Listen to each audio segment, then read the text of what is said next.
జయవాసవి ఆర్యవైశ్య సోదరులకి తెలియజేయడం ఏమనగా గతంలో మా ఊర్లో 70 సంవత్సరాల వజ్రోత్సవం మరియు కుంభాభిషేకం జరిగింది. జరిపించడం ఏమంటే మన పూజ్య శ్రీ శ్రీ ప్రజ్ఞానంద సరస్వతి బాలస్వామి గారి చేతుల మీద, అంటే మా స్వామి చేతుల మీద జరిగింది. స్వామి పెనుగొండ పీఠాధిపతి మేము చేయించినప్పుడు స్వామి అప్పటికే పీఠాధిపతి జనవరిలో స్వామి మన పెనుగొండకు పీఠాధిపతిగా జాయిన్ అయినాడు.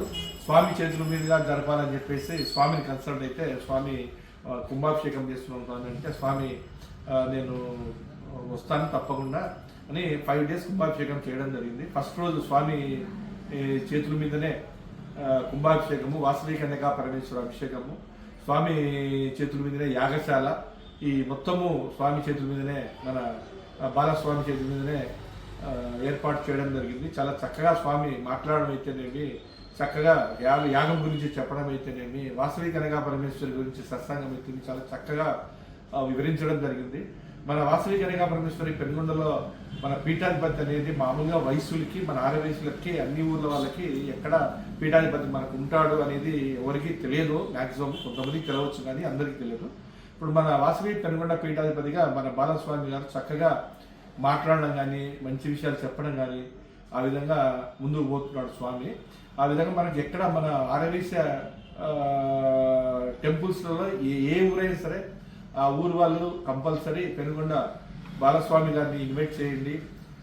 ఆయన సత్సంగాలు అయితేనేమి, ఆయన చేతుల మీదుగా ప్రతిష్టలు అయితేనేమి, ఇట్లా కుంభాభిషేకం 20 సంవత్సరాల అయితేనేమి, 75 years వజ్రోత్సవం అయితేనేమి, ఇటువంటి ప్రోగ్రామ్స్ అన్నీ పెనుగొండ పీఠాధిపతి గారి చేతి మీదుగా చేసుకుంటే చాలా బాగుంటుందని నేను ఆర్యవైశ్యులందరికీ తెలియజేస్తున్నాను. ఎందుకంటే యాక్చువల్గా మనకి ఏమీ తెలియదు, అక్కడ పీఠాధిపతులు వస్తారో రాదో అని ఇంత ముందుగా ఇబ్బందికరంగా ఉండాలి. ఆ విధంగా జరుగుతూ ప్రతి ఒక్కరూ గుర్తుపెట్టుకొని మన టెంపుల్స్లో జరిగే ప్రోగ్రామ్స్కి మన స్వామిని బాలస్వామిని పిలిస్తే చాలా చక్కగా వివరిస్తూ చెప్పడం జరుగుతుంది. బాలస్వామి గారు మనం ఫోన్లో అయినా రెస్పాండ్ అవుతాడు.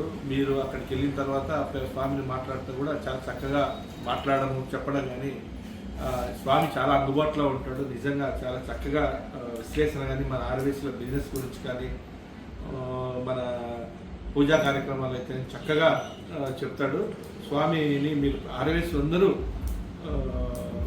మీరు గుర్తుపెట్టుకొని స్వామిని కన్సల్ట్ అయ్యి మీరు జరిగే ప్రోగ్రామ్స్ అందరికీ స్వామితో చర్చించి మన టెంపుల్స్లో ప్రతి ఏమి జరిగినా కూడా స్వామి ఇన్వైట్ చేసే విధంగా మా ఆర్యవైశ్యులు అందరం కలిసికట్టుగా చేద్దామని కోరుకుంటూ ఇట్లా ఆర్యవైశ్య సంఘం ప్రెసిడెంట్ త్రికరణ శుద్ధితో భగవతి యొక్క నామస్మరణ చేస్తూ మీరు ఈ కార్యక్రమంలో పాల్గొనడం మూలన మీకు విశేషమైన ఫలం లభిస్తుంది.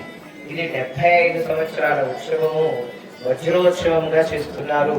పైగా ఈ వజ్రోత్సవంలో మహాకుంభాభిషేకం చేస్తున్నారు. జీవితంలో మరలా ఇలాంటి భాగ్యం మనకు దొరుకుతుంది అంటే చెప్పడానికి అవకాశమే లేదు. ఎందుకంటే 75 సంవత్సరాలు ఇప్పుడు 50-60 ఏళ్లకే అమ్మో బాబాయ్ అంటున్నారు. పూర్వము 100, 120, 130, 150 ఏళ్ళు జీవించేవాళ్ళు. మరలా 75 ఏళ్లకి ఎంతమంది ఉంటారో చెప్పలేదు. కానీ ఇలాంటి భాగ్యం మరలా వస్తుందో మనకి రాదు. అటువంటి అవకాశం ఈ యొక్క గ్రామస్తులందరికీ కూడా లభించటం, ఈ గ్రామంలో పుట్టిన వారికి లభించటం, ఈ చుట్టుపక్కల వారికి లభించడం కూడా చాలా గొప్ప విశేషం. ఇలాంటి అవకాశాన్ని ప్రతి ఒక్కరు సద్వినియోగం చేసుకోవాలి కానీ దుర్వినియోగం చేసుకోకూడదు. అలాగే ఇక్కడ పవిత్రమైన యాగశాలలో మనం చెయ్యి ఏ కార్యానికైనా విశేషమైన ఫలం లభిస్తుంది. ఇక్కడ లఘురుద్ర హవనం చేస్తున్నారు, అలాగే శతచండీ చేస్తున్నారు. జగద్గురు భగవత్పాద ఆదిశంకరాచార్యులు వారు కలో చండీ వినాయక అన్నారు. ఈ కలియుగంలో గణపతి హోమానికి, చండీ హోమానికి విశేషమైనది. అతి శీఘ్రమైన ఫలం మనకి ప్రసాదించాలి అంటే గణపతి హోమం ఒకటి, చండీ హోమం చేస్తే అతి శీఘ్రమైన ఫలం లభిస్తుంది. అలాగే చతుర్వేద పారాయణం, చతుర్వేద హవనం జరుగుతుంది. అలాగే మూల మంత్రాల హవనం జరుగుతుంది. ఇలాంటి విశేషమైన క్రతువంతా జరుగుతున్న ప్రదేశంలో మనం ఉండటం అంటే సామాన్యమైనది కాదు. మీరు చేసిన గతములో చేసిన పాప కర్మలు ఏవైతే ఉన్నాయో అవన్నీ ప్రాంతంలో అడుగు పెడితే మొత్తం నశింపైపోతాయి.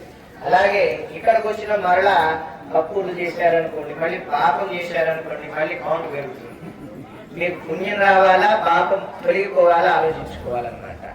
ఎంత అక్కడ పుణ్యం వస్తుందో తప్పు చేస్తే అంత పాపం వస్తుంది.